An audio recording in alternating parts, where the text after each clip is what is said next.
muchas gracias por venir a la facultad a hablar de estos temas que nos convocan, especialmente desde la perspectiva del derecho ambiental, que es nuestra especialidad. Esperamos que esta actividad pueda ser el inicio de una colaboración más estrecha entre nuestros académicos y académicas, y también desde la institución de la Universidad de Chile, Facultad de Derecho y el Centro de Derecho Ambiental que me toca representar. Les deseo mucho éxito en esta estadía que van a tener acá en Chile en estos días, y esperamos sinceramente que pueda esto contribuir al desarrollo de la UICN en la región. Me ha tocado en algunas ocasiones asistir a los congresos organizados por la Comisión de Derecho Ambiental, y es muy interesante poder compartir las experiencias desde las distintas perspectivas del mundo, y creo que esta instancia va a servir para aquello en un momento que es muy especial en nuestro país, como es la discusión de una nueva constitución que se ha declarado desde muy temprano como una constitución ecológica y que propone una nueva relación con la naturaleza. Muchísimas gracias y mucho éxito en la actividad de hoy, que estaré escuchando atentamente.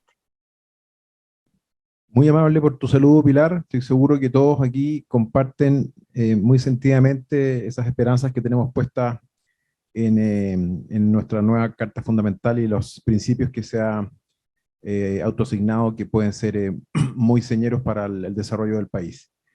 A continuación voy a dar la palabra del presidente del Comité Chileno de UICN, y Andrés Pinto Espinosa, quien además es el presidente de Así Conserva Chile, quien va a dar unas palabras de bienvenida. Adelante, Andrés.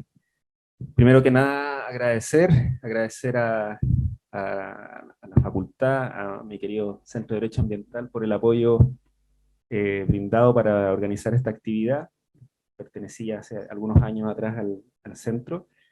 Y bueno, contarles un poco cómo se gestiona esto. Muy resumidamente, el año pasado tuve la posibilidad de que me invitaran al Congreso Mundial de la Naturaleza, que se celebró en Marsella, Francia, en donde se llevó a cabo la asamblea de socios de UICN.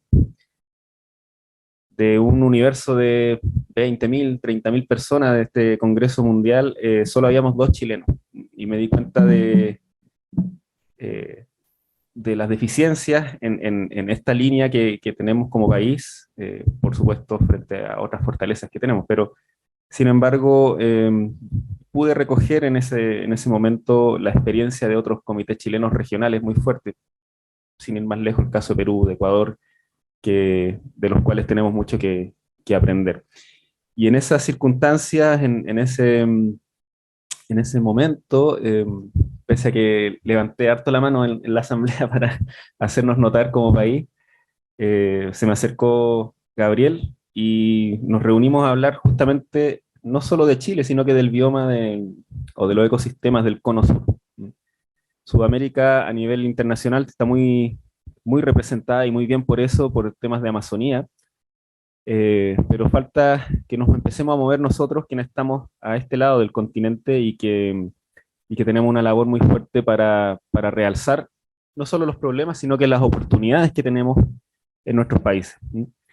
En ese sentido, Gabriel me manifestó su apoyo, sus ganas de trabajar en esta dirección, y por qué no soñar con que a futuro Chile pueda ser miembro Estado de la UICN y estar en las grandes decisiones en temas de conservación de la biodiversidad.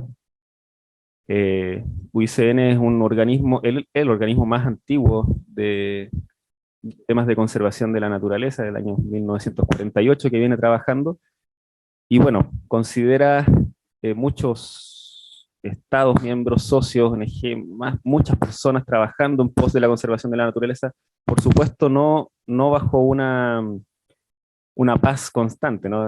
Todos estos lugares siempre hay mucho debate, pero me llevé una gran impresión de ver la capacidad de escucharnos, de establecer un espacio democrático frente a tantas personas, y de entender de que la primera palabra de la sigla UICN finalmente es la que nos lleva a ver con mayor esperanza el futuro.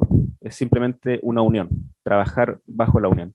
No es una gran ONG, no es una gran potencia mundial de algún estado, sino que es la unión de muchas personas, de muchas ONG, de muchos estados, trabajando por un fin común. Así que los invito a todas y todos quienes quieran unirse, saber más de UICN. Hay 3 estamentos que definen UICN, que ahí seguramente Gabriel nos va a presentar un poquito más.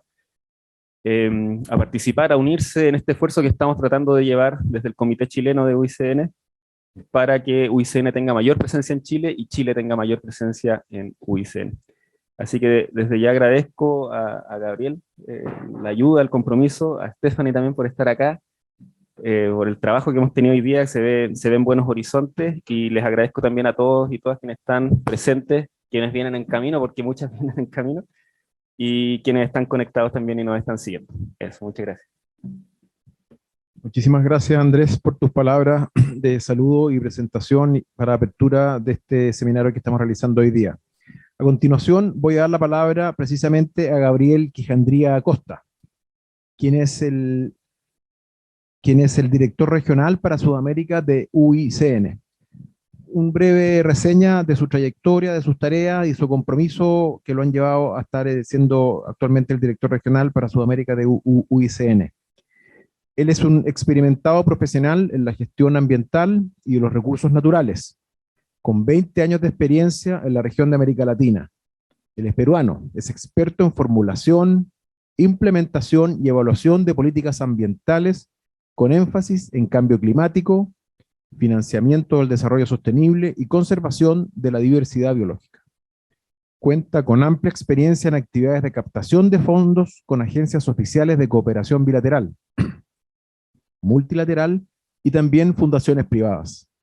Ha sido ministro del Ambiente en Perú, viceministro de Desarrollo Estratégico de los Recursos Naturales, director regional para Perú, Colombia y Ecuador de Conservation Strategy Fund, copresidente del Fondo Verde para el Clima y representante de Perú en The Nature Conservancy. También ha realizado servicios de consultoría para la Unidad de Energía Sostenible y Cambio Climático del Banco Interamericano de Desarrollo, la Fundación Avina, GIZ y el Instituto Costarricense de Turismo. Es miembro de la Comisión Mundial de Áreas Protegidas de UICN, posee una licenciatura en Sociología de la Universidad de la República del Uruguay y una maestría en Administración de Recursos Naturales por INCAE Business School de Costa Rica.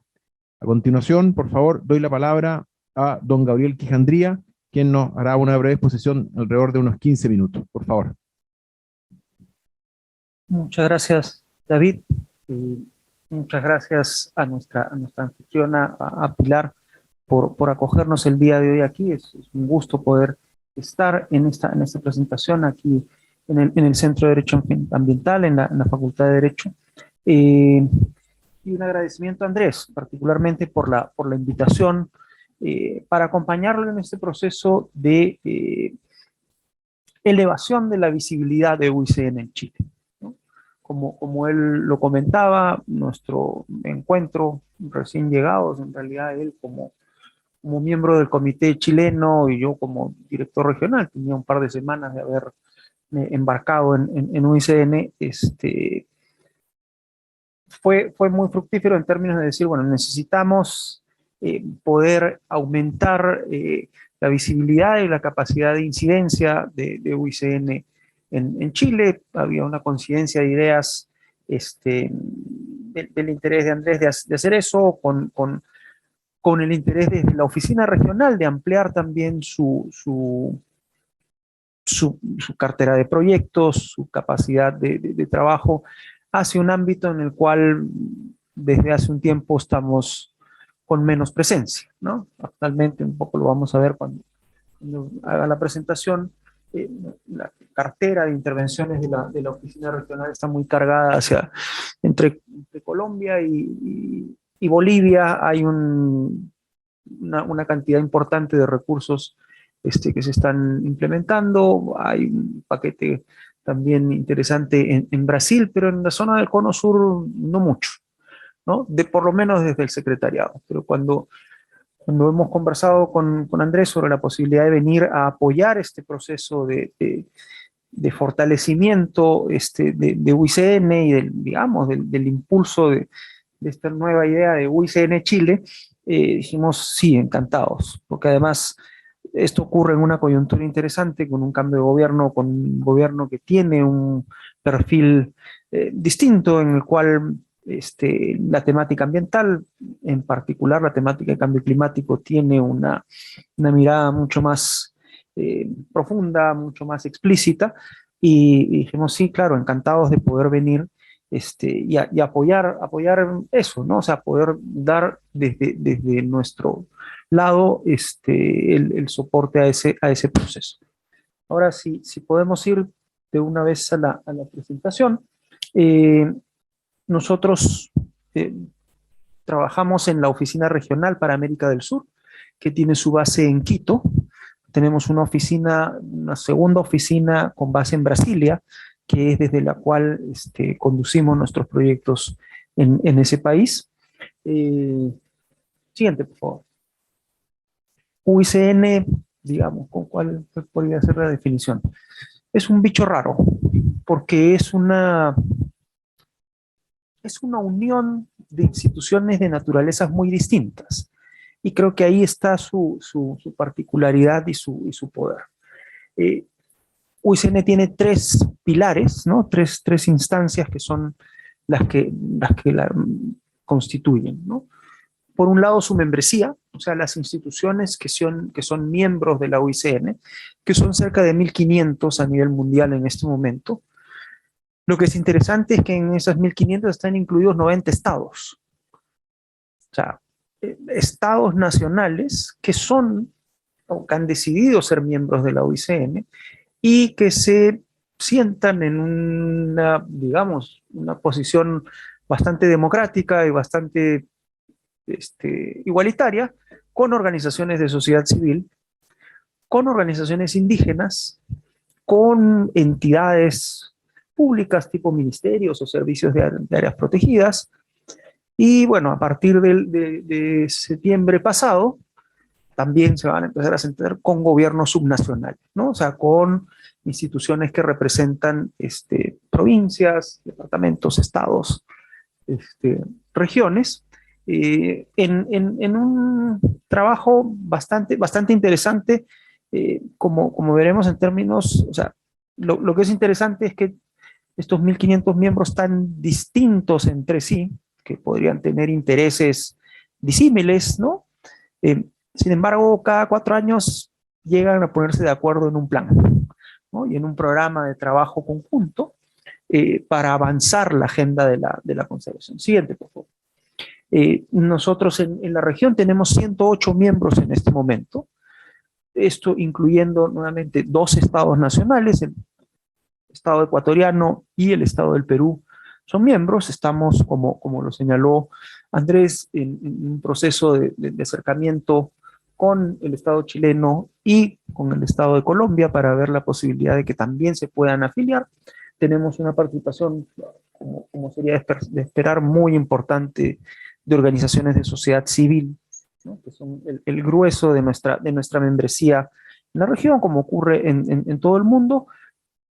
Un sector emergente de organizaciones indígenas afiliándose, ¿no? como miembros de la organización, incluyendo, por ejemplo, la coordinadora de organizaciones indígenas de la Cuenca Amazónica, que es una organización sombrilla, con un peso cada vez más grande en términos de la capacidad de incidencia en procesos de toma de decisiones, participación en las convenciones de Naciones Unidas, ¿no? Ellos son miembros de UICN hace ya un tiempo y con una intención muy grande de empezar a trabajar de manera conjunta en los temas de conservación y los otros temas de la agenda ambiental, ¿no? Que eso es algo también interesante en términos de lo que ha ocurrido en los últimos tiempos, ¿no? UICN ha empezado a ampliar su menú, digamos, de intereses, más allá de lo tradicional que ha sido el tema de áreas protegidas o los temas de conservación o de especies, a temas vinculados a gestión de recursos hídricos, a temas de cambio climático. Ahora, por ejemplo, estamos incluyendo todo el tema del trabajo frente a la contaminación por plásticos, pero siempre con un vínculo muy fuerte al tema de naturaleza, al tema ecosistemas, ¿no? Entonces, como que la agenda se empieza a ampliar y salimos, digamos, de la zona de confort anterior para empezar a explorar nuevas opciones. Siguiente, por favor. El segundo pilar o segundo estamento en UICN son tal vez el más conocido, ¿no? Que son las comisiones. Las comisiones de expertos, que son las que están vinculadas en muchos casos a la construcción o a la generación de las herramientas por las cuales UICN es más conocida. La lista roja de especies, ahora el estándar de soluciones basadas en la naturaleza, la lista verde que se construye con la membresía, y con las comisiones, ¿no? Hay 6 comisiones actualmente existentes, hay una aprobada, la 7ª, aprobada en septiembre del año pasado también, que es la Comisión de Cambio Climático, que está justo en proceso de designar a su directiva interina para ver cómo arrancar el proceso de establecimiento de esta nueva comisión, que se une a estas otras, que como ven cubren una serie de temas muy interesantes, vinculados a educación y comunicación ambiental, vinculado a derecho ambiental, vinculado a áreas protegidas, de supervivencia de especies, la de ecosistemas, la de los temas sociales y de gobernanza y económicos, que nuclean en este momento a 18.000 expertos a nivel mundial, cerca de 1.500, un poquito más de 1.500 aquí en Sudamérica. Entonces,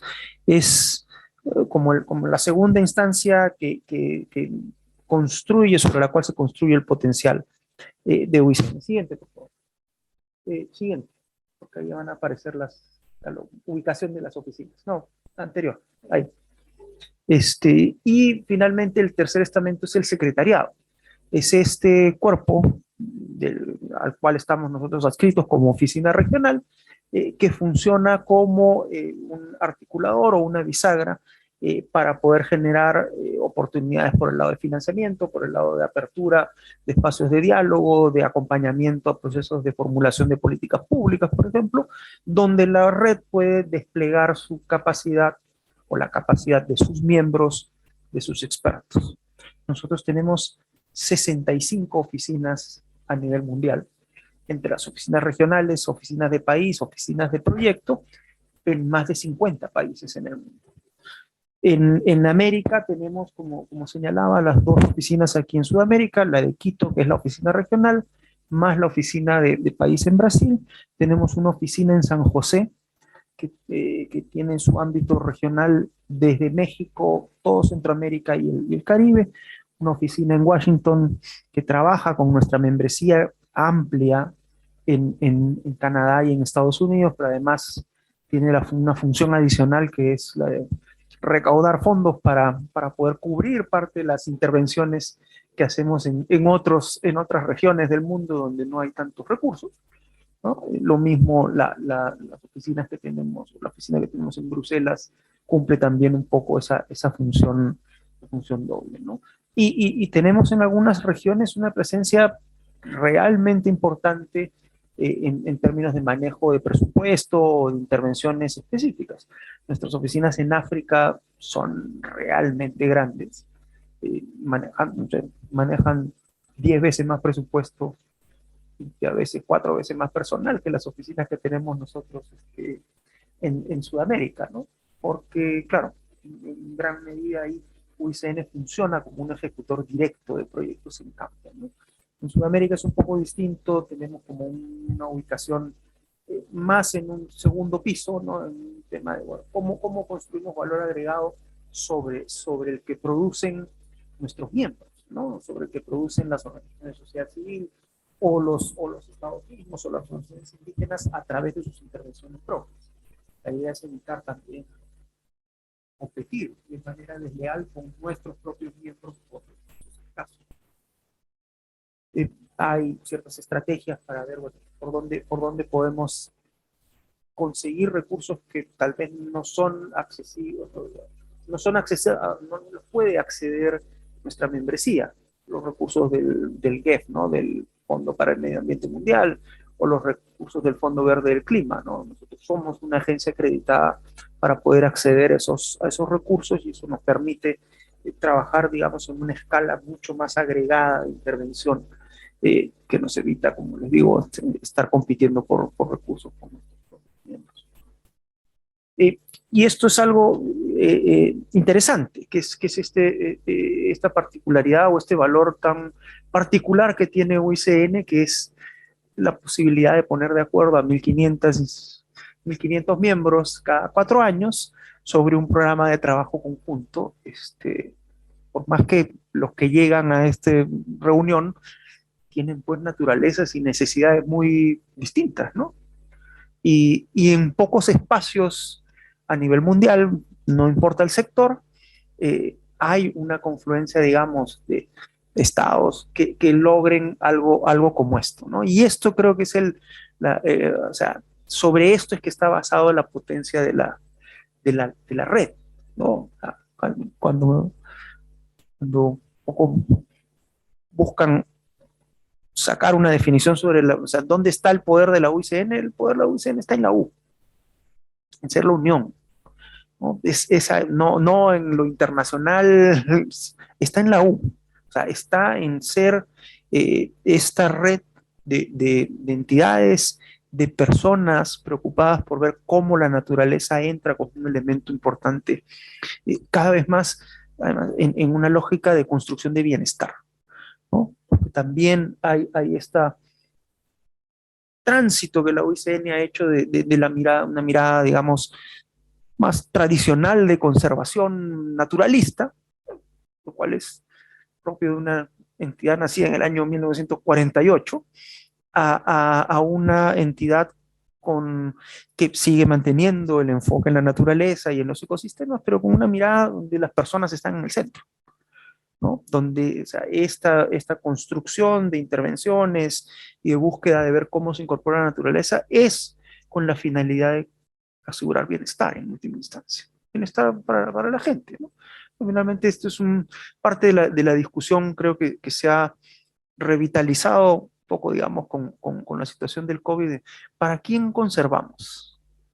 ¿Conservamos para la naturaleza o conservamos para nosotros, los seres humanos? ¿No? Donde uno ve la ecuación naturaleza-ser humano, se da cuenta, ¿no? La naturaleza ha superado pues grandes retos de, ¿no?, extinciones masivas más de una vez. Quien podría no superarlo somos nosotros, ¿no? Entonces, la conservación tiene que ser pensada en términos de que es una estrategia de supervivencia frente a problemas que nosotros mismos hemos venido generando. Siguiente.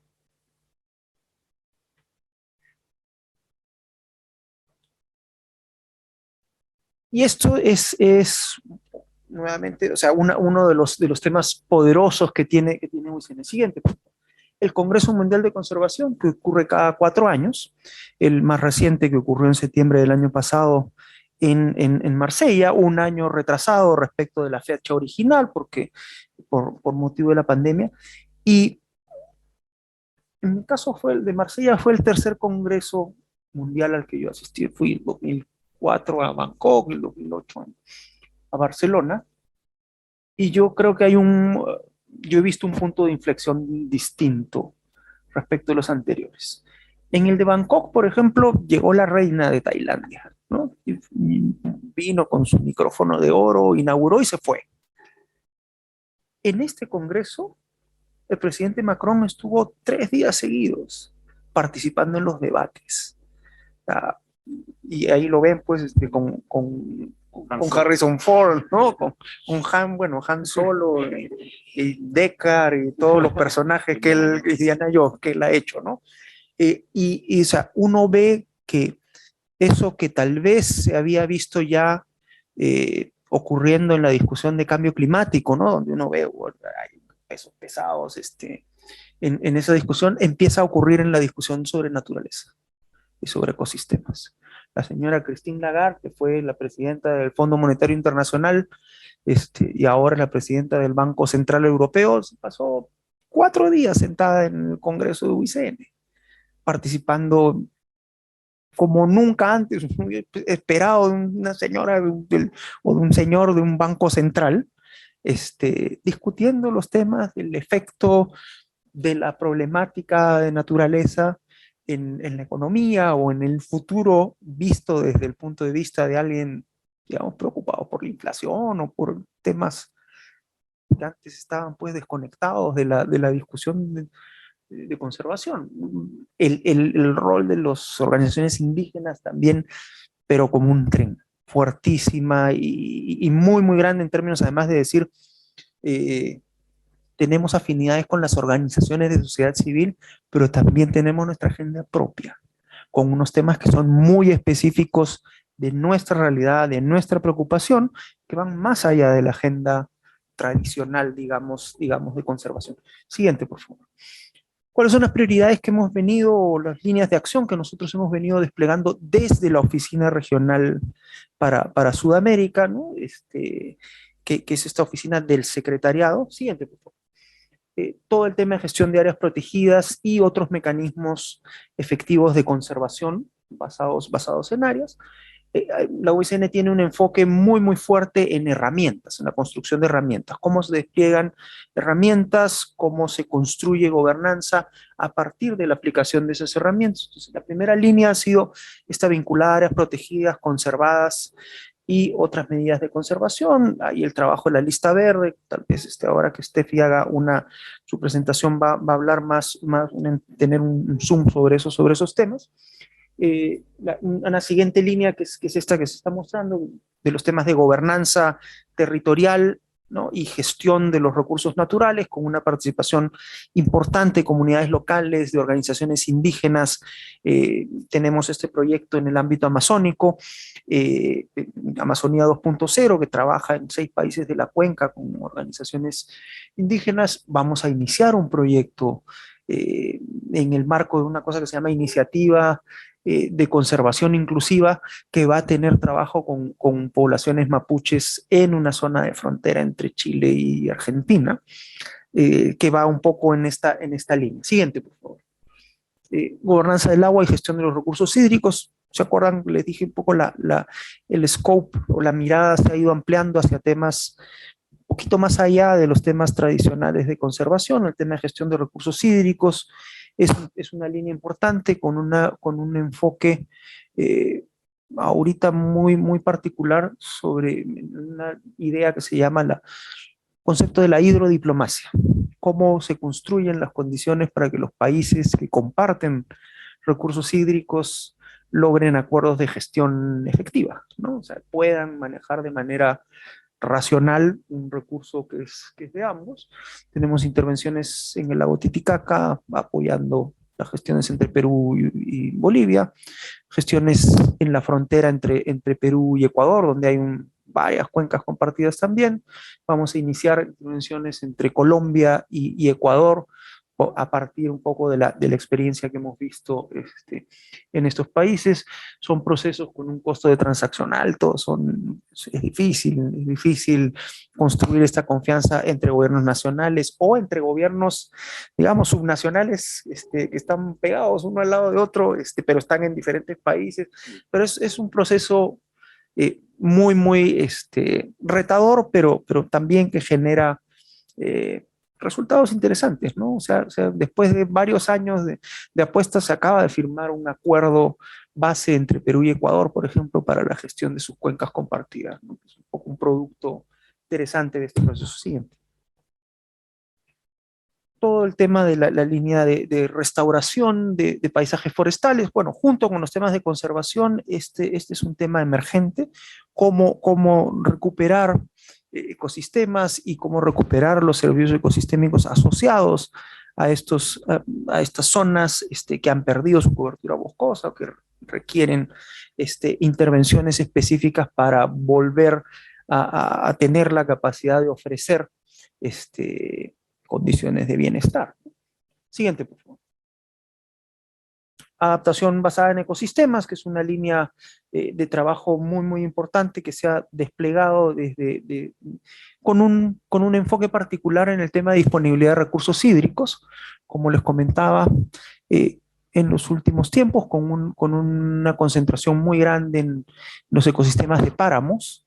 En realidad vienen desde Costa Rica, cruzan Centroamérica y terminan en la zona norte del Perú, ¿no? Porque ahí la cordillera de los Andes se empieza a secar hacia abajo, ¿no? Allá hacia el sur se va volviendo cada vez más árida y, y son zonas pues afectadas por el efecto del cambio climático, algo que queremos empezar a trabajar también, como digo, en otros tipos de ecosistemas. Siguiente, por favor. Toda. Siguiente. Reiterar este tema del trabajo en base a herramientas, ¿no? O sea, cómo se trabaja desde el punto de vista de la construcción con evidencia científica, con evidencia técnica, de herramientas que mejoren la capacidad de gestión del paisaje, la adaptación basada en ecosistemas, o, por ejemplo, todo este tema de la construcción del marco conceptual y del estándar global de soluciones basadas en la naturaleza, ¿no? Respondiendo un poco a ese reto que se está generando, donde ahora, como todo el mundo habla de soluciones basadas en la naturaleza, el riesgo de que eso se convierta en un concepto vacío es grande, ¿no? Entonces, el trabajo está por el lado de decir, a ver, necesitamos determinar qué cosas son soluciones basadas en la naturaleza reales y qué cosa está cerca y qué cosas no, por ahí no van, ¿no? Entonces, porque hay un riesgo de lo que llaman greenwashing o whitewashing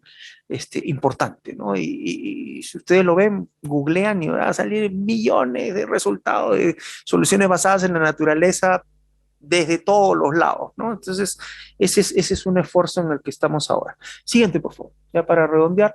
Estos son un poco las iniciativas que están actualmente en proceso o en camino en Chile, que como parte de esta invitación de Andrés y el trabajo que vamos a seguir haciendo con el Comité Chileno, queremos ampliar, ¿no? Escalar. Lista Verde, que es este instrumento para medir efectividad de la gestión, se va a empezar a aplicar en 2 áreas protegidas en la zona patagónica.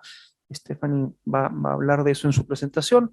La iniciativa de conservación indígena que comenté, ¿no? Que va a trabajar en la zona fronteriza entre Chile y Argentina con poblaciones mapuches.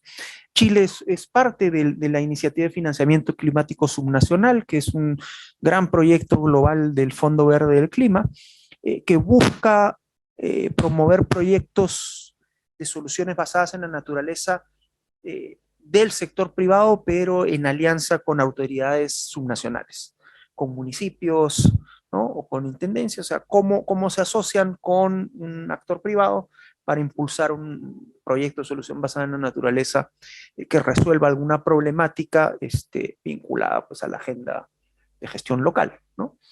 Y bueno, estas conversaciones que estamos teniendo con el Ministerio del Ambiente para acompañar la implementación de un proyecto nuevo de apoyo al Plan Nacional de Restauración de Ecosistemas, ¿no?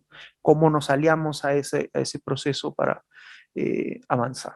Y, como les decía, hay un montón de temas que queremos avanzar, incluyendo uno que también hemos mencionado, que es el tema de la posibilidad de que el Estado chileno se convierta en miembro de la UICN, ¿no? Lo cual sería un paso histórico muy interesante.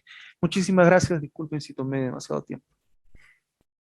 Muchísimas gracias, Gabriel. Para nada tomaste demasiado tiempo, fue muy interesante todos los temas que tocamos. Quedamos con muchas preguntas del público, estoy seguro, tanto quienes nos están viendo por vía telemática como quienes están aquí. A continuación voy a dar la palabra a Stephanie Arellano. Ella es oficial del programa Gestión de Biodiversidad en la Oficina Regional para América del Sur de la UICN.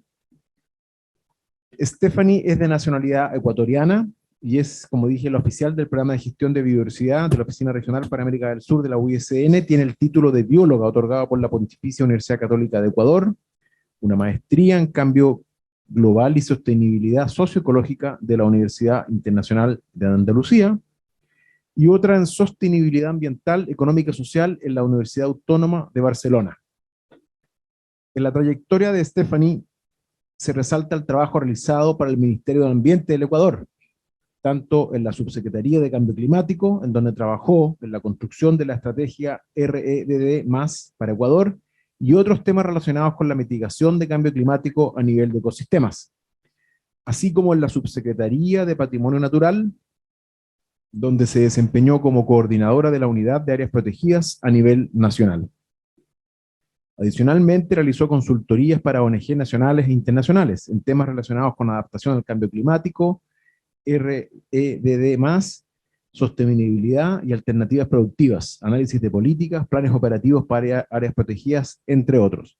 A continuación, dejo con ustedes entonces a Stephanie Arellano, quien nos dará una breve charla de unos 15 minutos. Por favor, Stephanie, adelante.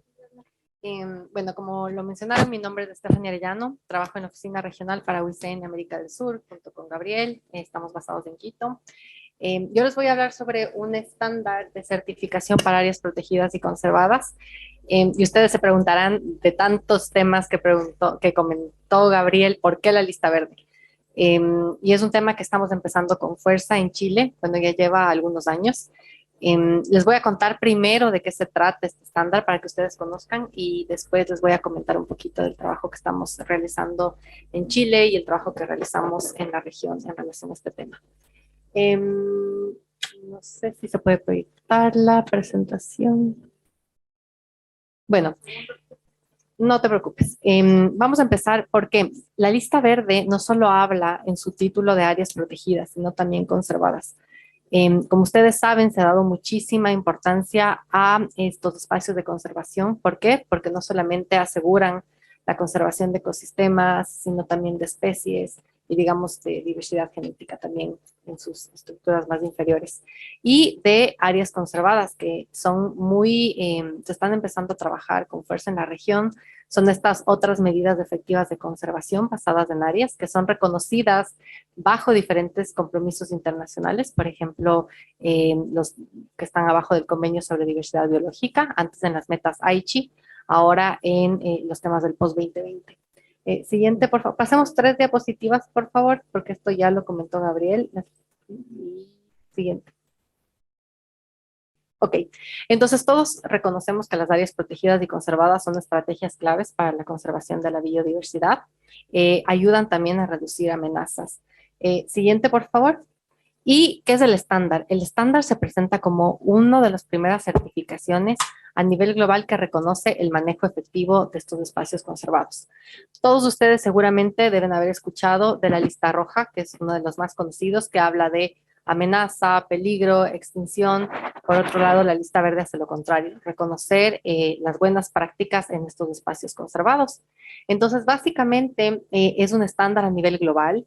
Es voluntario, entonces está abierto a cualquier país, a cualquier jurisdicción a nivel nacional, subnacional, privado, comunitario que quiera ser parte de este estándar y tiene una garantía, digamos, internacional. Por ser una certificación, tiene varios niveles. Hay un grupo de expertos que lo valida a nivel nacional y hay una certificadora, en este caso es Assurance Services International, que es ASI, que se encuentra basada en Alemania y tiene una persona para cada región. En nuestra región tenemos un evaluador, por así decirlo, para Latinoamérica, que es un colombiano.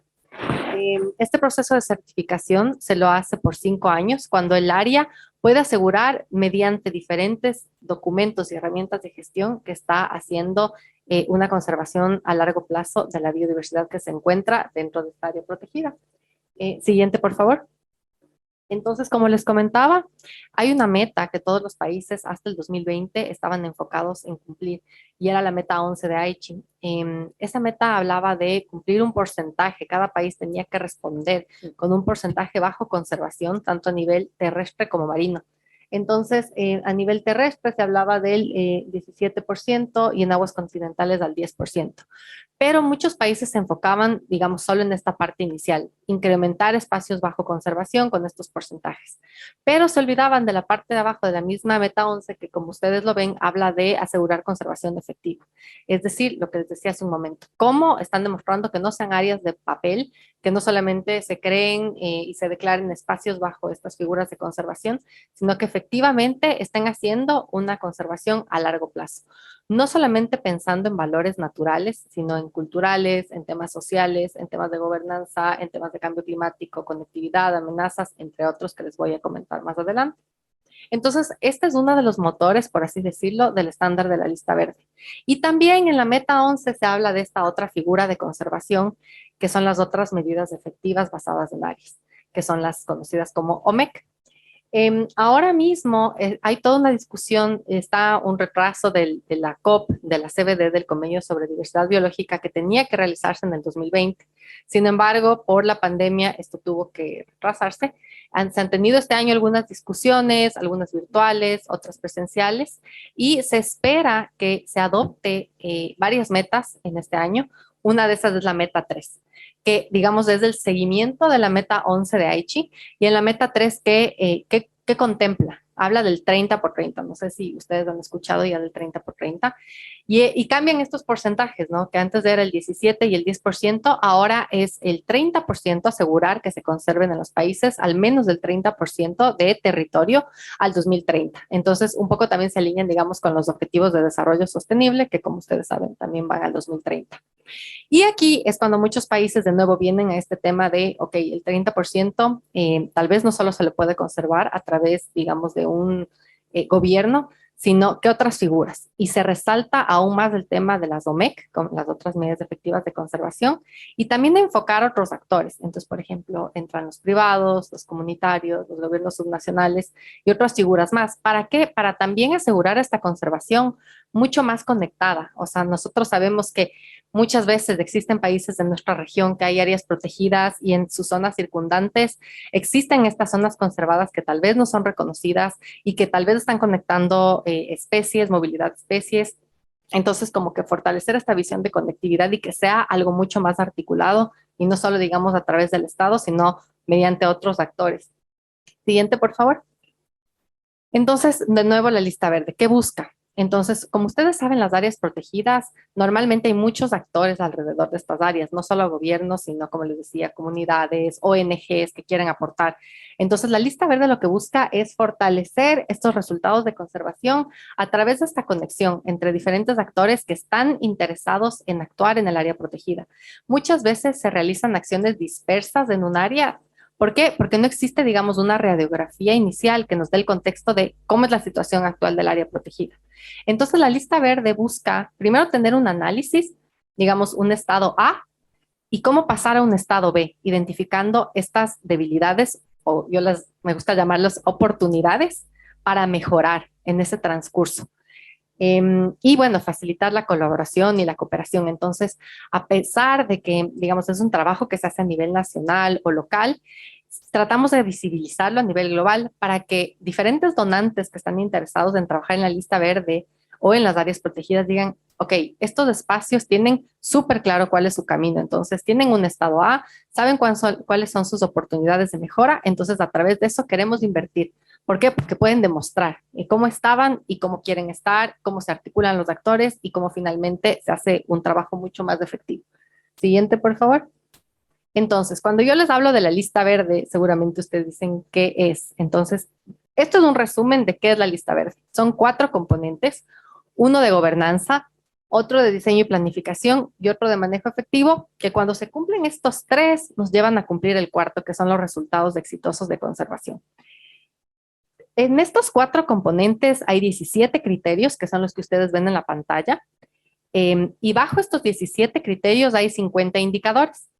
Entonces, por ejemplo, en criterios de buena gobernanza está de garantizar la legitimidad y voz, el tema de lograr la transparencia y la rendición de cuentas, en diseño y planificación está básico el plan de manejo del área protegida, está entender las amenazas, entre otros. En manejo efectivo está el tema de monitoreo, el tema socioeconómico, y en resultados exitosos de conservación, como les decía, es como finalmente todo esto nos lleva a conservar en 3 aspectos, que son servicios valores naturales, valores culturales y servicios ecosistémicos. Abajo de esto, siguiente por favor, están los 50 indicadores. Entonces tenemos 4 componentes, 17 criterios y 50 indicadores.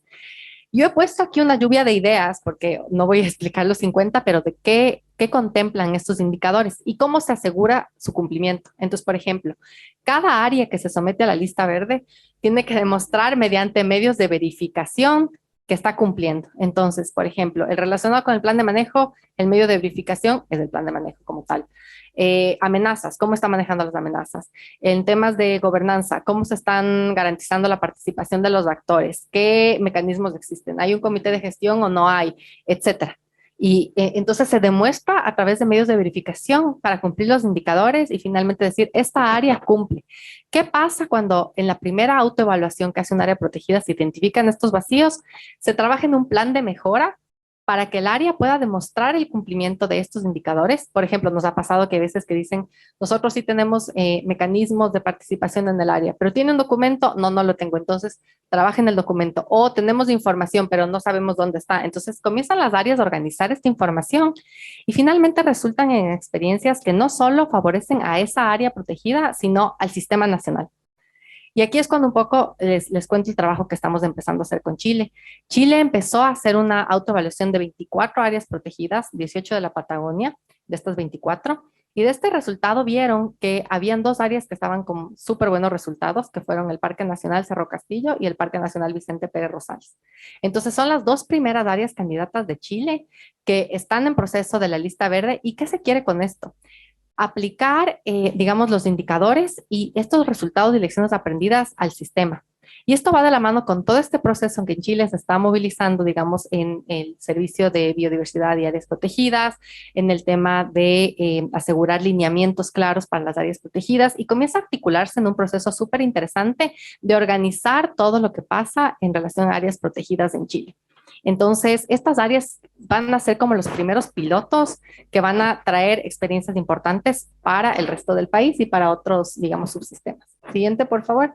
Entonces, solo súper breve, hay 2 documentos clave de la lista verde. Uno es el manual del usuario, en donde está todo esto súper detallado, y el documento del estándar, donde están uno a uno los indicadores, hay una explicación de qué significa cada criterio, qué significa cada indicador, para que las personas que tengan interés lo puedan revisar. Siguiente, por favor.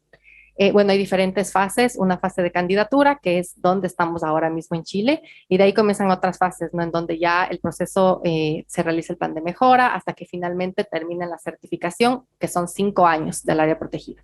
Y esto se acaba, digamos, en el 5.º año hay un proceso de evaluación de medio término, pero la idea es que el área se ve interesada en continuar con esta certificación. Entonces, es un proceso de mejora continua, y lo hablamos así, como un proceso. Entonces, no que se vea como una carga adicional de trabajo para los guardaparques ni para el jefe de área, sino como un proceso de mejora continua para asegurar que se están conservando las diferentes especies y hábitats que se encuentran. Siguiente, por favor.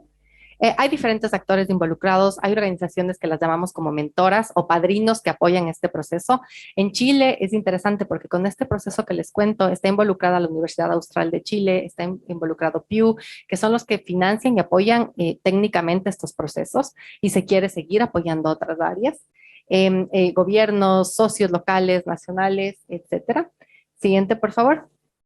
Esto pasemos súper rápido.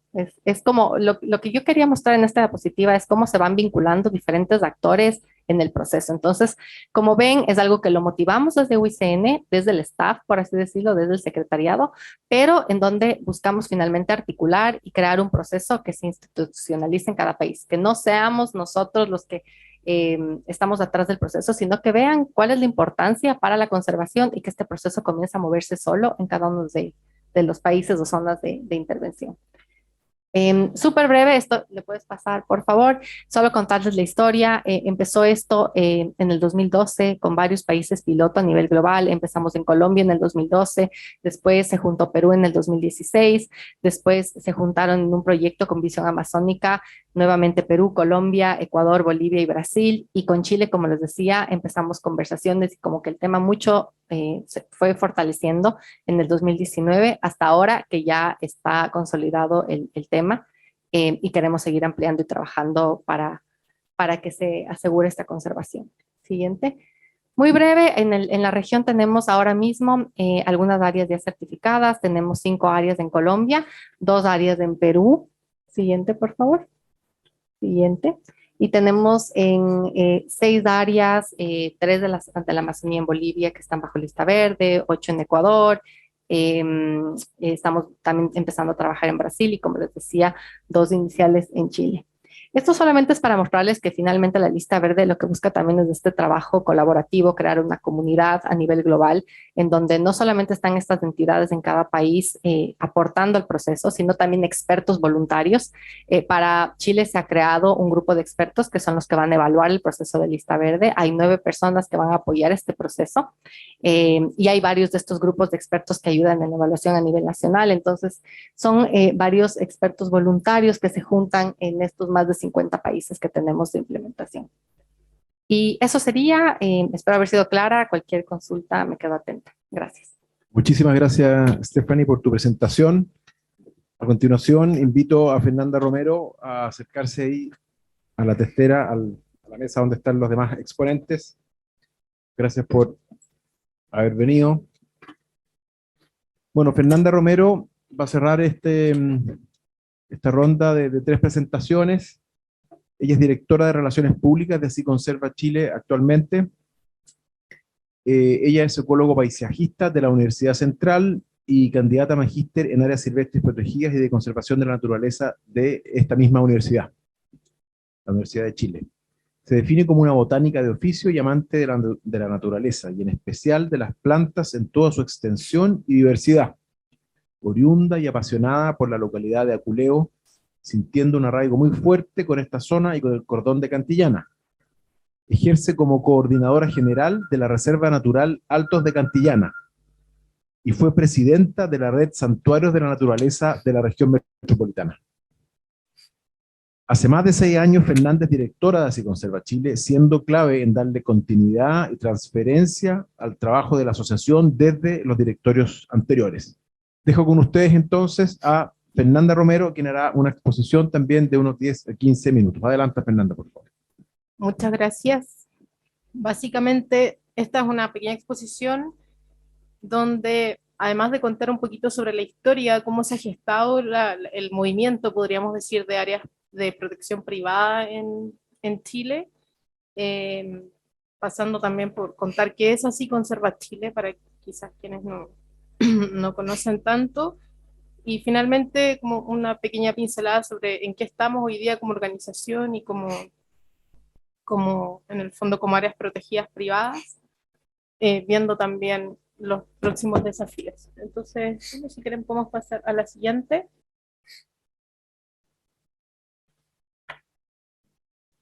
Ahí estaba lo que contaba también a breve, como un pequeño temario. Si quieres, la próxima también. Bueno, en el fondo nosotros en Chile, no sé si todos los países será tan así, pero tenemos una brecha grande en términos de financiamiento de áreas protegidas, privadas, y también por parte del Estado. Desde esa perspectiva, como inclusive nuestra radiografía es algo que es lento y cuesta como actualizar. Nosotros ahora estamos en proceso de actualización de este catastro, que en realidad la última visión más profunda, podríamos decir que fue el año 2013, en donde se destacan, se encuestan 300 iniciativas de conservación privada, detectando más de 1,5 millones de hectáreas. Y bueno, la siguiente, si quieres puedes pasar más eso. Ahí una pincelada, lo primero son muy parecidos los gráficos, pero en el fondo es el número de iniciativas de protección privada por región. Vemos que la brecha más grande sigue estando en la zona norte y zona mediterránea de Chile, con una alta concentración tanto del número de iniciativas como del número de hectáreas. ¿Quieren la próxima? Como del número de hectáreas que en el fondo están concentradas en la zona sur. Y entonces las iniciativas, bueno, hay algunas de las iniciativas destacadas al principio de los tiempos, podríamos decir. El Parque Oncol, que son todas privadas con diferentes orígenes. El Parque Pumalín, que es emblemático también por todo el proceso que continúa después, la Fundación Tompkins, inclusive con una importante donación al Estado de Chile en términos de número de hectáreas de áreas de protección. La siguiente. Y bueno, también hay otros hitos, como el año 99, se llegó a tener inclusive una ley de áreas protegidas privadas. Sin embargo, nunca vio la luz porque era raro en un país que hubiese una ley de áreas protegidas privadas si todavía no había una ley de áreas protegidas por el Estado. Y esa fue una de las razones por las cuales esto avanzó. Sin embargo, siempre fue como una especie de guía para la conservación privada. Bueno, ahí ese congreso se realiza el año 2002 y así empieza como a gestarse un poco en el fondo este encuentro de propietarios privados que buscan un horizonte en común. La siguiente.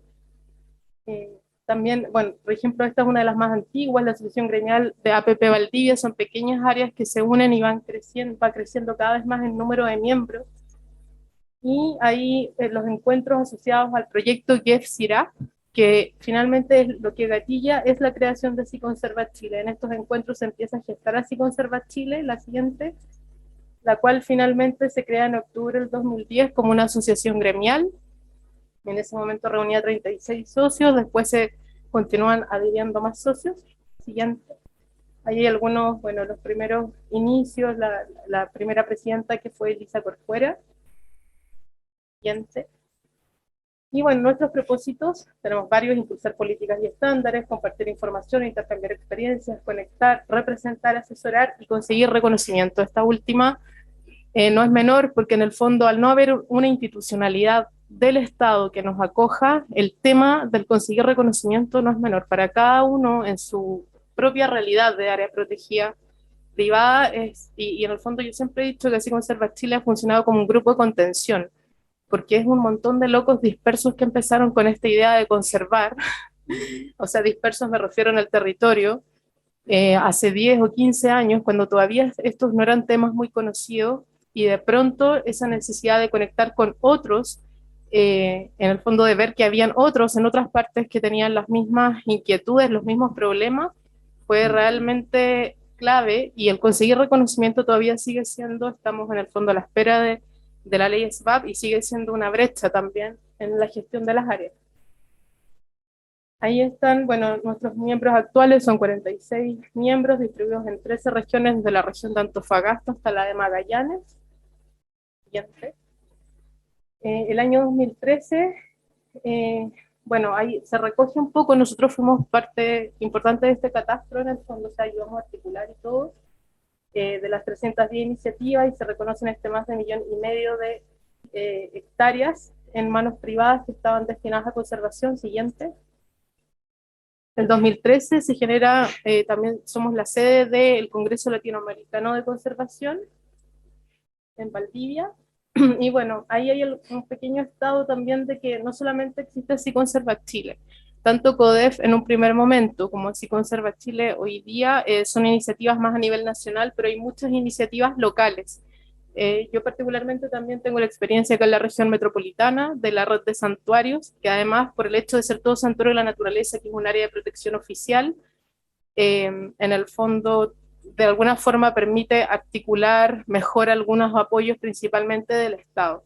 Entonces yo creo que ese es quizás el horizonte, no necesariamente el santuario, pero sí el reconocimiento de parte del Estado, que nos permitiría avanzar más rápidamente en la gestión y en la conservación efectiva de las áreas. La siguiente, bueno, ahí hay algunas figuras, las únicas reconocidas actualmente por el Estado como áreas a las que puede optar un propietario privado son las de Santuario de la Naturaleza y Sitio Ramsar. Hay muchas otras figuras que no son, o sea, bueno, de pronto también son reconocidas por el Estado, pero no actúan como de protección formal, eficaz, ante proyectos de inversión, por ejemplo, que es una de las principales amenazas transversales a las áreas protegidas.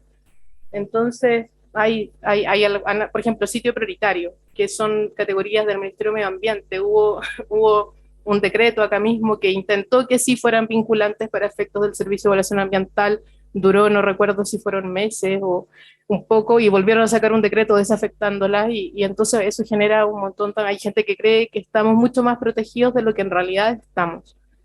Entonces, eso, y bueno, ¿en qué estamos hoy? Salió hoy no tanto como hoy, o sea, desde los últimos años podríamos decir, salió, se logró aprobar la Ley de Derecho Real de Conservación.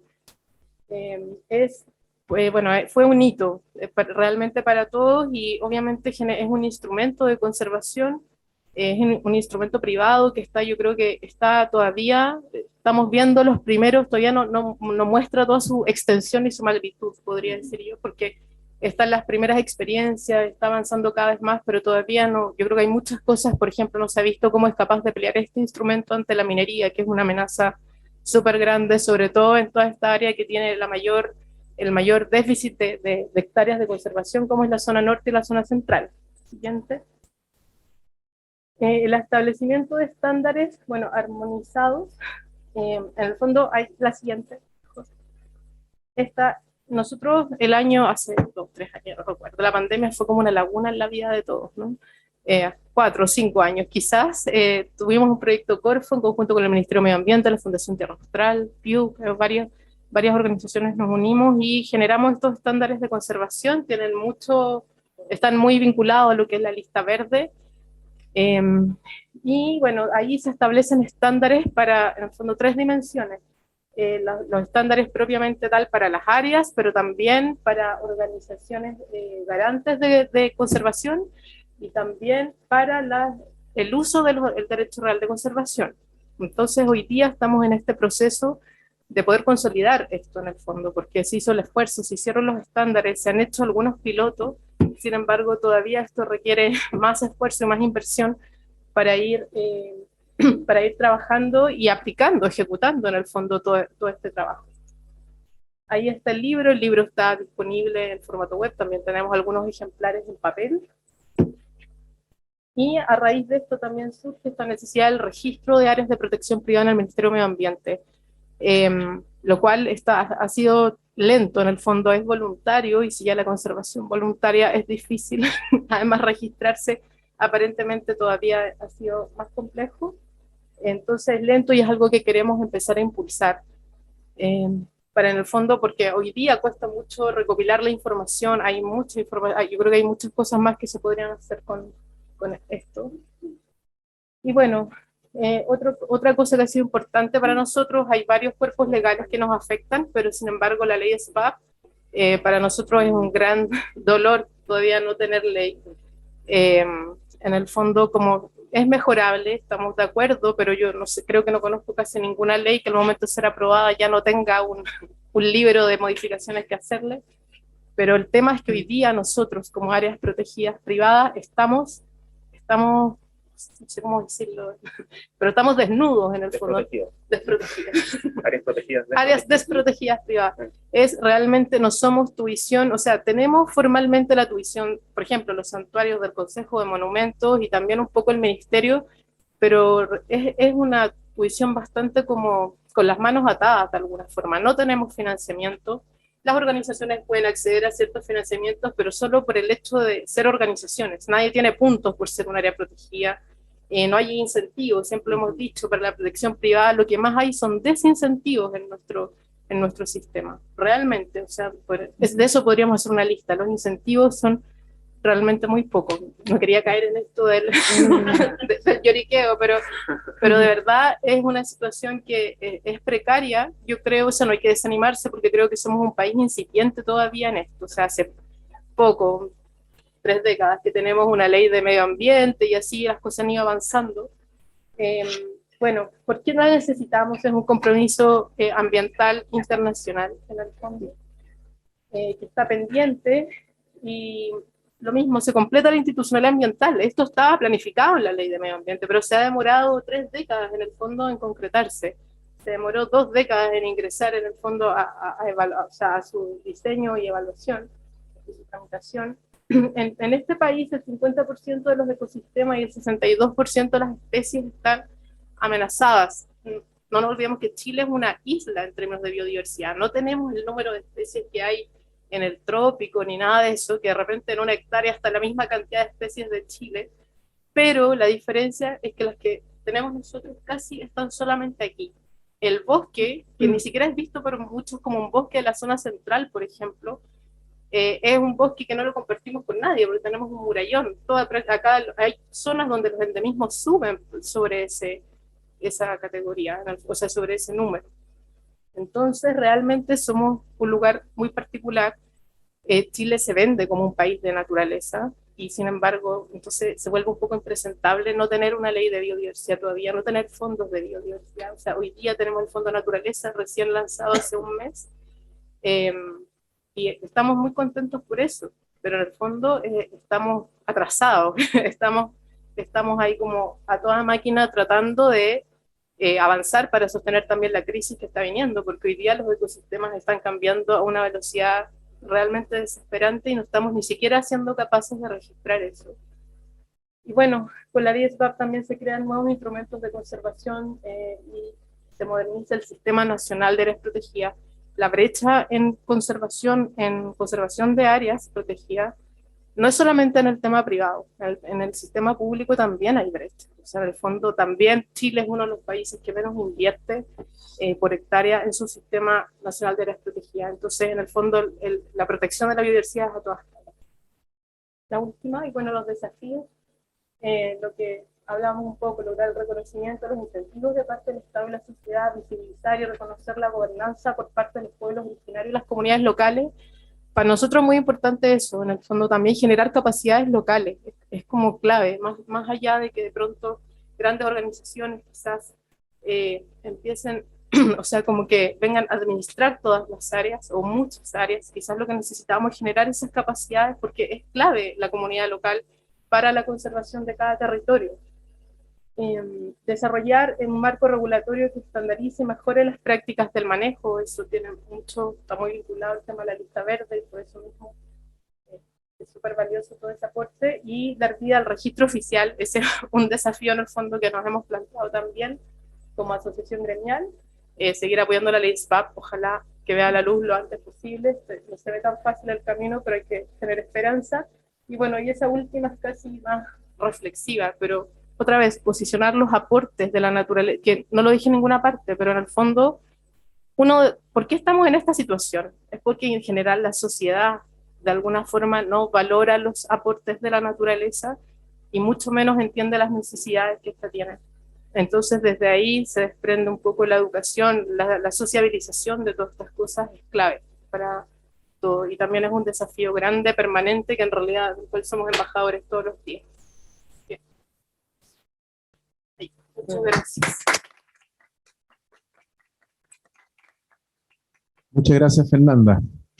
Con esta presentación terminamos estas tres muy sustanciosas presentaciones en voz de Gabriel, de Stephanie y de Fernanda, y queríamos ofrecer la palabra si alguien quiere hacer algún tipo de reflexión, pregunta. Yo tengo una, pero quería dejarla para el final, para no suplantar a nuestro público que ha estado aquí estoicamente escuchando y muy estimulado, me imagino.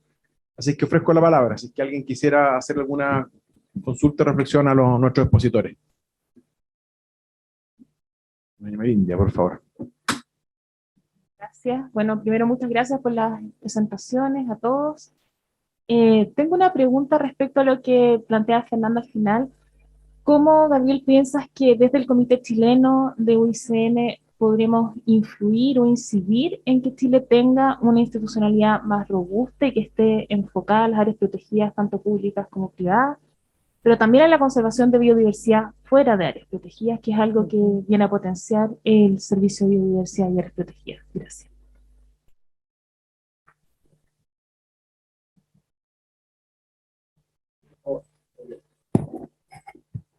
A ver, es una pregunta importante, ¿no? El UICN puede ser un espacio para poder acceder a las mejores prácticas o a lo que se ve que ha funcionado en países tanto de la región como en otros lugares del mundo, con ecosistemas, digamos, similares a los que se pueden encontrar aquí en Chile, y a partir de ahí generar, digamos, una masa crítica de apoyo a este proceso que tiene ya un buen tiempo de construcción de una institucionalidad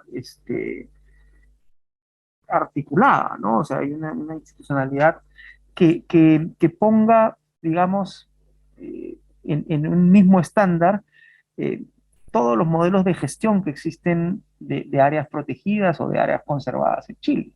El caso chileno es un caso bien interesante, ¿no? Con diferentes tipos de áreas protegidas, con gobernanzas distintas, digamos, asociadas a universos distintos, ¿no? El universo del Ministerio del Ambiente, el universo del Ministerio de Agricultura, o sea, pues como las películas de Marvel, ¿no? Entonces, ¿cómo es que generas este proceso en el cual la película, ¿no? O sea, aparecen de todos los universos y se vinculan entre ellos, ¿no? O sea, creo que es una apuesta súper, súper importante el poder tener esto y poder tener esta ampliación de la mirada hacia, bueno, ¿y qué pasa en las zonas colindantes, ¿no? O sea, esta mirada de la conservación más allá de las áreas protegidas como estas islas para salvar lo último que queda, ya hemos visto que no funciona, ¿no? O sea, cómo se integran estas áreas protegidas a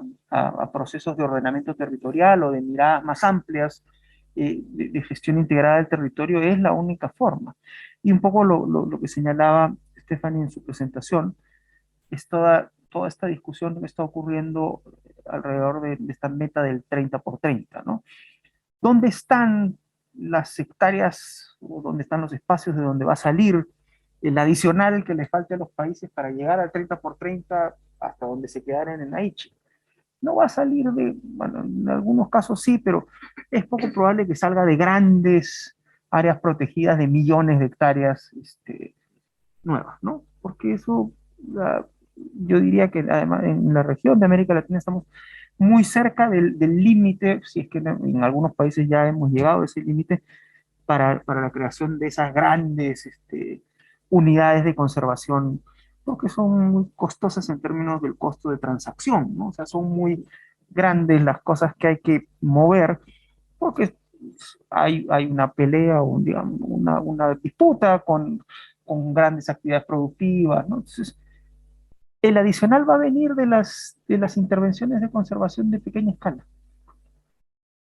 Va a venir de la conservación local, va a venir de las OMEX, va a venir de otras alternativas que en muchos casos están más en esta lógica de inclusión de las personas como un elemento importante o como que están dentro del área misma de conservación, más que la figura, digamos, más tradicional, así, cincuentera, digamos, de la conservación más antigua, ¿no? Entonces, sin duda, se requiere que haya esta apertura de mirada hacia, bueno, la conservación de la diversidad biológica se hace con gente, ¿no? O sea,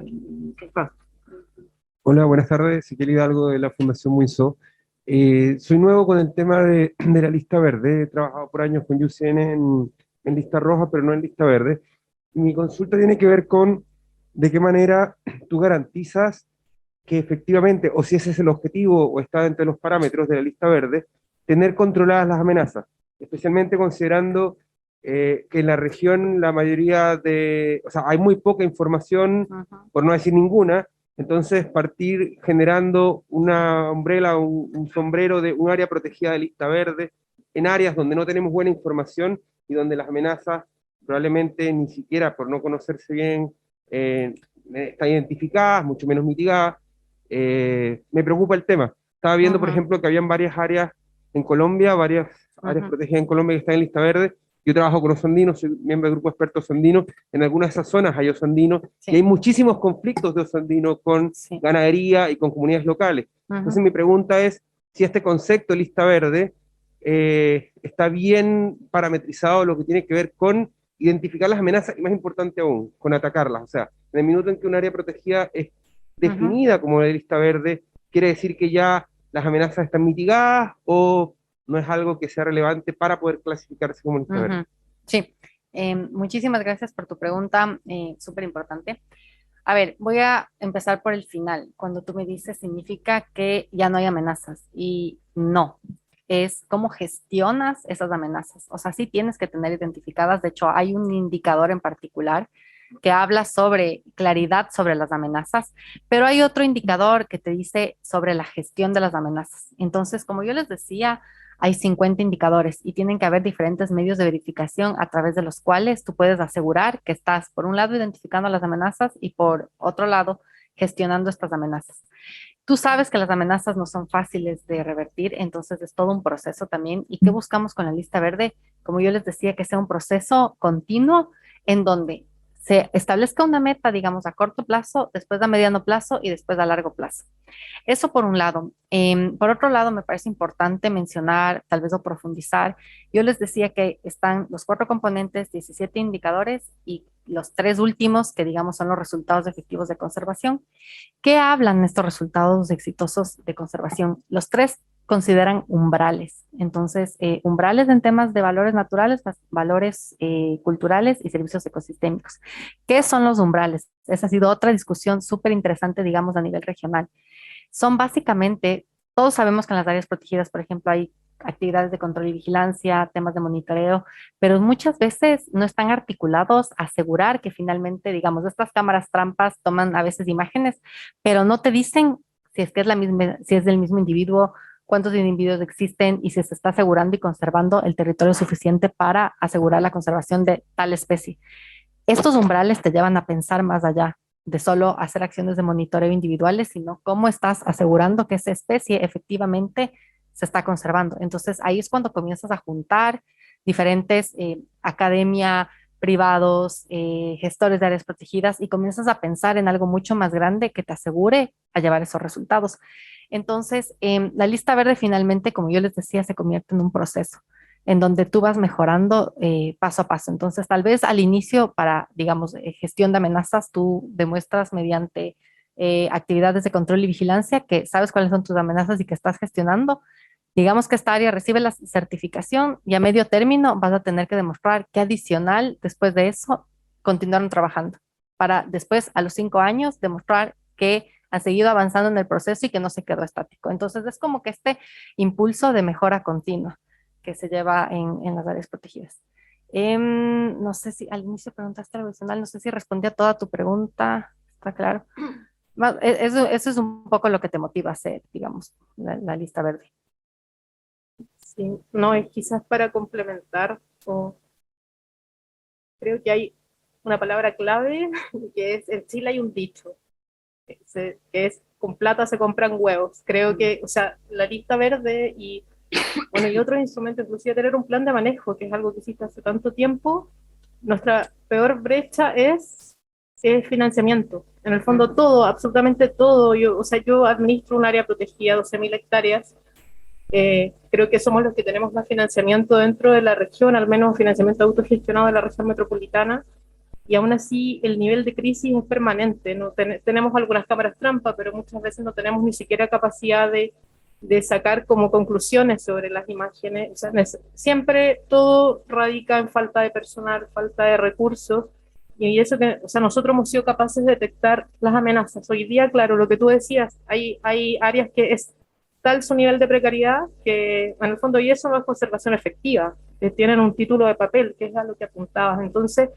bueno, para terminar, en el fondo, yo creo que sencillamente el financiamiento es lo que va a resolver todo. Lo que necesitamos es dinero, y eso es algo que tenemos que empezar a también convencernos nosotros, porque a mí me pareció al principio, cuando yo empecé a trabajar en conservación, yo antes era botánica, me dedicaba a hacer estudios de flora, en el fondo yo también pensaba que era así como con buena voluntad y con unos pocos millones, nos ganábamos un fondo de 5 millones, estábamos felices, y es imposible. El nivel de recursos que requiere un área, mientras más cerca de las ciudades, mientras más amenazas tengan, requiere más recursos, es muy grande, y la sociedad, muchas veces hasta los servicios del Estado no tienen noción de la cantidad de dinero que se necesita para conservar una hectárea de tierra.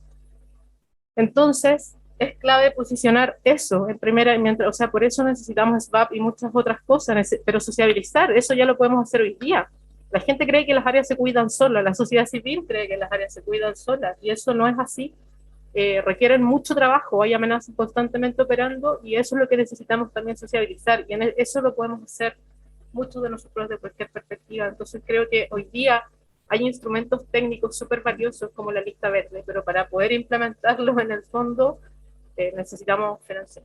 Sí, eso. Muchas gracias. Don Manuel. Sí, voy a...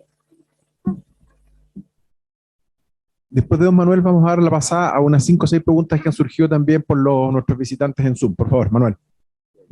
Gracias. Manuel Pinto, de Fundación Yampangui. Bueno, creo que está claro que la principal amenaza que existe para la conservación a nivel global es la población humana. De hecho, para mí fue muy claro lo que señaló Gabriel, quijandría al decir que del paradigma de conservación que había en los años 40, cuando se crea UICN, al momento actual, esto se traduce en que justamente se introduce la sociedad humana en el estudio y en el manejo de la conservación a nivel global. Mi pregunta va en este sentido. ¿Es para la UICN el aumento de la población humana un problema, una amenaza? ¿Cómo lo está enfrentando? Yo trabajo en agricultura.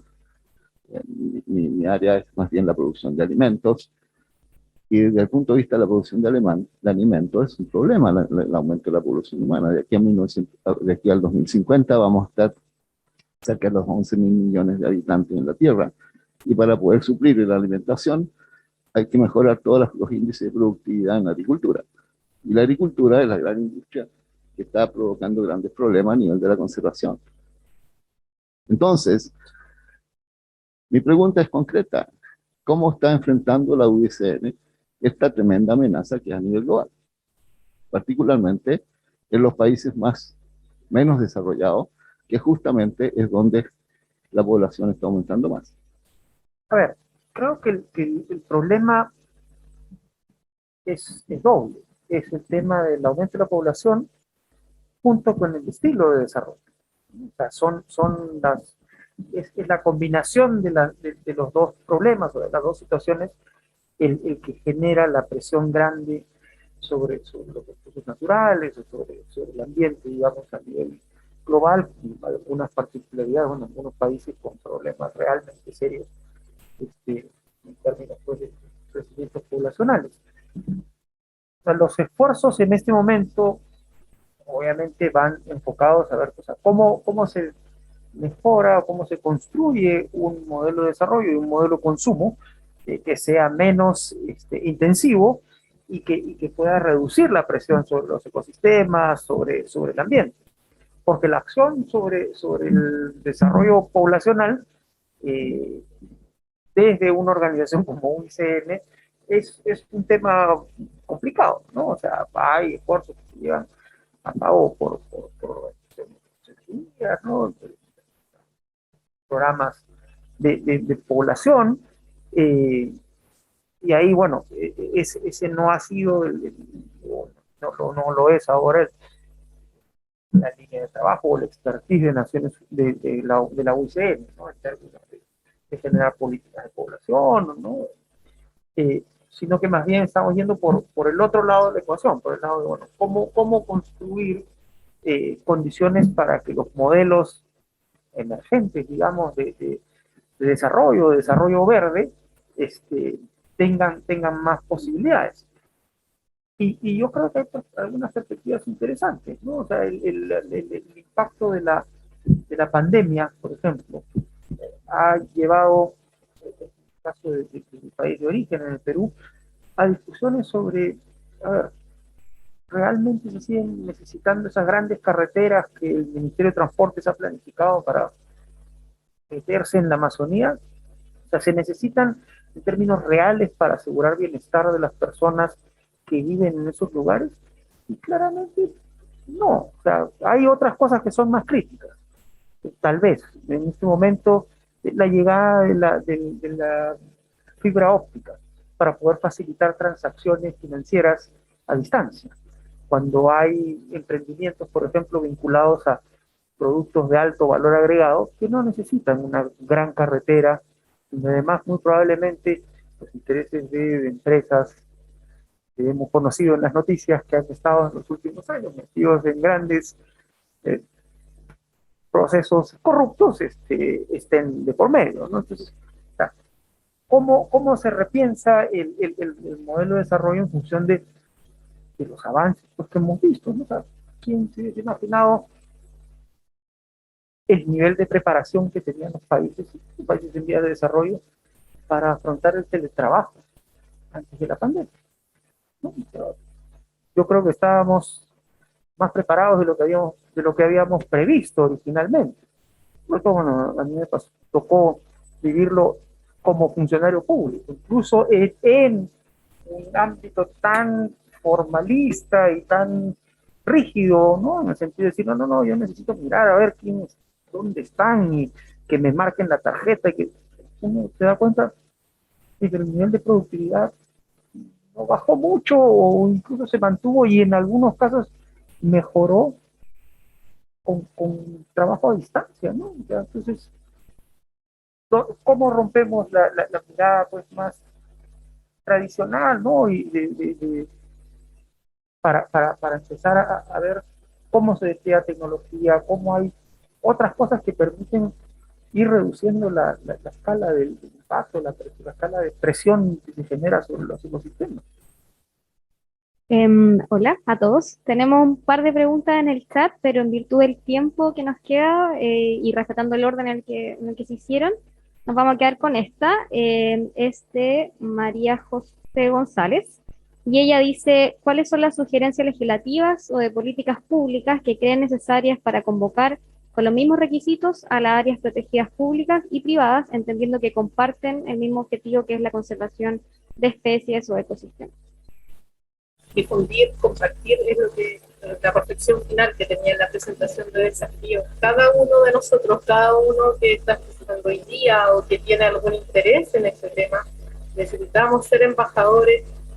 Convencer, nos pasa mucho, yo creo que supongo que todos los círculos pasa mucho, pero quienes nos dedicamos a conservación, a temas ambientales, muchas veces vivimos en un círculo cerrado. Nos relacionamos mucho con gente que piensa muy parecido a nosotros, entonces tenemos una noción de que el mundo piensa parecido y de repente uno no entiende por qué se producen ciertas cosas. Pero es por eso, porque en realidad tenemos que romper también los círculos en los que estamos inmersos. Tenemos de pronto hacer un proyecto y a qué facultad vamos a contar las cosas, a la de biología, a la de, no sé, a la de ecoturismo. No, tenemos que ir a ingeniería, a derecho, en el fondo romper las áreas. El medio ambiente no es un tema, o sea, sacarlo del tema técnico del medio ambiente y entender que es un tema de la sociedad. La ley SMART requiere, o sea, lo que más necesitamos es presión política. La presión política se genera por la presión social de alguna forma, de buena forma, no estoy convocando a un desorden, pero en el fondo necesitamos hacerle saber a nuestras autoridades, difundir, compartir. Hay varias páginas, además la de nosotros, que estamos difundiendo a veces temas sobre cómo van los avances hoy día hasta el momento crucial. La ley SMART hoy día se encuentra en la Comisión de Agricultura, que lleva ahí desde el gobierno anterior, que lleva ahí estantada varios meses. En algún momento era una urgencia, salió una ley de tabaco, por ejemplo, y así vamos peleando con cosas insólitas. Y esa se quitó el protagonismo, cambió el gobierno, ahora, entonces, requerimos en el fondo social, quienes tengan acceso a autoridades, a diputados, gente que está en la Cámara, en la Comisión de Agricultura de la Cámara de Diputados. Faltan algunos trámites legislativos que pueden ser muy lentos. Y mientras tanto, bueno, nuestras áreas siguen esperando. Cuando hablamos no son solamente las protegidas, la ley de biodiversidad abarca toda la biodiversidad, inclusive fuera de las áreas protegidas. Es clave, en el fondo, sea poder avanzar en eso. Lo que más necesitamos hoy día es que sea justo. Gracias. Muchas gracias, Fernanda. También doy las gracias a Gabriel Quijandría, a Stefan Arellano, a Andrés Pinto, a Pilar Moraga, que nos invitó al Centro de Derecho Ambiental de la Universidad de Chile. Fernanda Romero, damos por terminado esta reunión y ojalá haya sido muy fructífera para quienes nos pudieron visitar aquí y también a través de Zoom. Muchísimas gracias.